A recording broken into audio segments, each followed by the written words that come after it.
Griffin is next up. Griffin is in Seattle, Washington. Hey, Griffin, what's going on, man? Hey, Dave, thanks for taking my call, man. It's an honor to talk to you. And because of the work you do, as of last month, my wife and I were debt-free, house and everything. Whoop, whoop. And, man, we're looking forward to seeing y'all down at Summit this year. Yeah, great. Yeah, May Summit's going to be a big one. It's going to be great. Hey, how can we help today? All right, so here's my question. I have a team member. He's a high performer. He's been with my family's business for 15 years. He's got a great work ethic, been a faithful employee. But recently, he told me that he doesn't like the work that he does, and he feels like he wasted the last 15 years of his life. Not going to lie, that felt like a gut punch when he said that. When something like that comes from someone you care about. Yeah. I told him that it's time, that I think he needs to move on and look for something else and chase his passion and his purpose. And I told him I'd work with him with being flexible with his schedule, and I even given him ideas of what I believe he could slide into that would be a good transition. But he feels stuck, and he's afraid, and I really don't know what else to do. Bottom line, I guess my question is, what do I do? And do I just push him out of the nest and hope he flies? And it just sucks because I want what's best for him. I truly care about him, but I also don't want to fall victim to just quiet firing and just kind of holding my breath and waiting for something to happen. Yeah. You know what? Guys like you are why we know that corporate America sucks, because corporate America doesn't even have a context for what you're talking about, nor would they even say something like, because they don't believe it. Like you just said, I actually love this guy. He's been a part of our family business for 15 years. I care about him. These are words that never leave corporate America's lips. So this is some of you dubs that that think you want to work for corporate America. You want to work for Griffin is who you want to work for. You want to work for an EntreLeader that actually loves his team. You're a stud, man. Way to go. I'm so proud of you. Yeah. He's got to go, man. Yeah. It hurts. And one thing about leadership, there are days that leadership just straight up sucks. And the day he leaves is going to be one of them. You're going to cry. Your stomach's going to be in your throat all morning. And you're going to wonder if you're doing the right thing by being that tough. But this is the family pet that has cancer. And you're going to try to let it just hurt, or you're going to put it down. And you're the daddy, so you get to go take it to the vet, man. I mean, you got to make the call here. You got to pull the trigger. It hurts, though. Every time I put down one of our dogs, I just cry like a 13-year-old girl, man. I mean, but I cry at Applebee's commercials, so it's But anyway, but yeah, I mean, it's. I have been through these situations, and delaying it doesn't make it better. It makes it worse. Does that make sense? Yes. Putting it off, kicking the can down the road, hoping this is all going to just work out, it doesn't fix it. And you don't want to be rash and sudden or violent or, by violent, I don't mean physically violent, but you don't want to be so out of control. It can be gentle, kind, and gradual, but it needs to be definite. Right. So, have you got a selling season that this guy, he's top performer? I took that to mean sales. Is that what he does? Yeah. Have you got a selling season? Is there no, it's pretty much year round.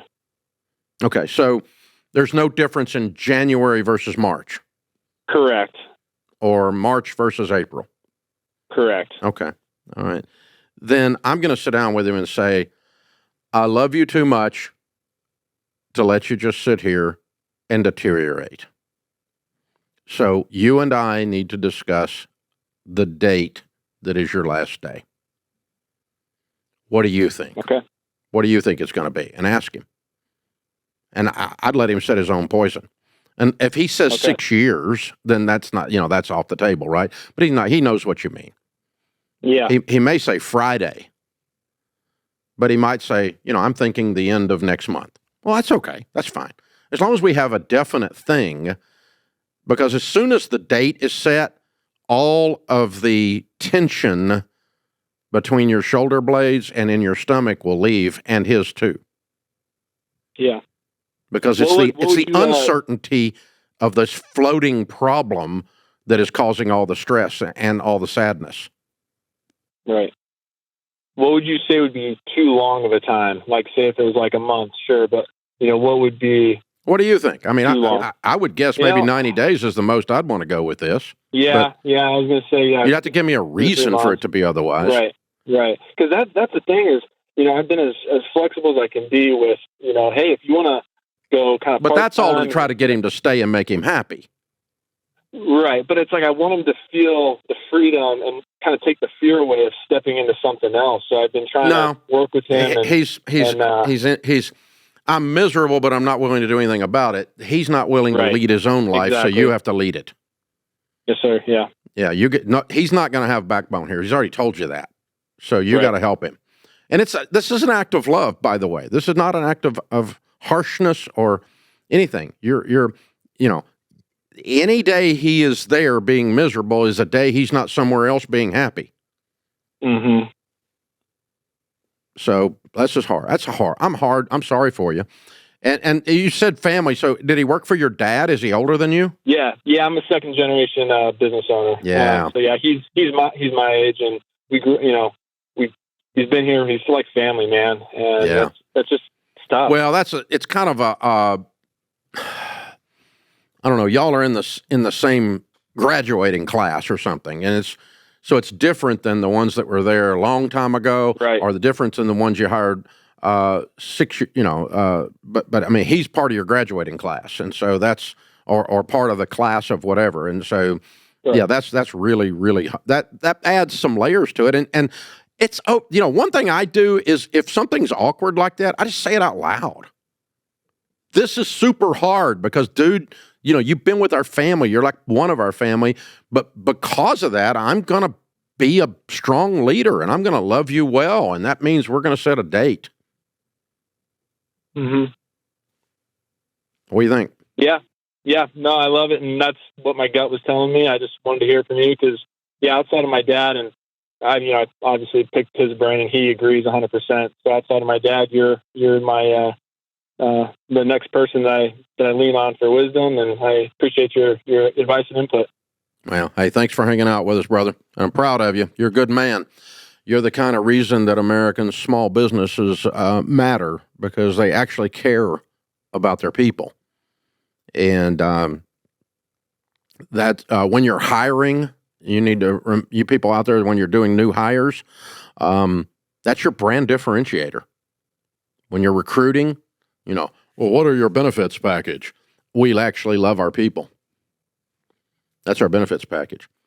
Our payroll check will clear Friday, and we won't lay you off to increase profits. And corporate America will lay you off to increase profits because they don't give a crap about you. Now, there's big businesses out there that aren't corporate America, by the way. It's not, when I say corporate America, I'm not saying this place is a corporation. So it's not a legal entity. It's a concept of people that are running businesses with no real leadership acumen, no real caring about the human beings that are their customers, no real caring about the human beings that are their team members. Instead, they look at their people as units of production, and as soon as I can increase stock price in Q1, I'll do layoffs because that increases the bottom line and falsely increases stock price.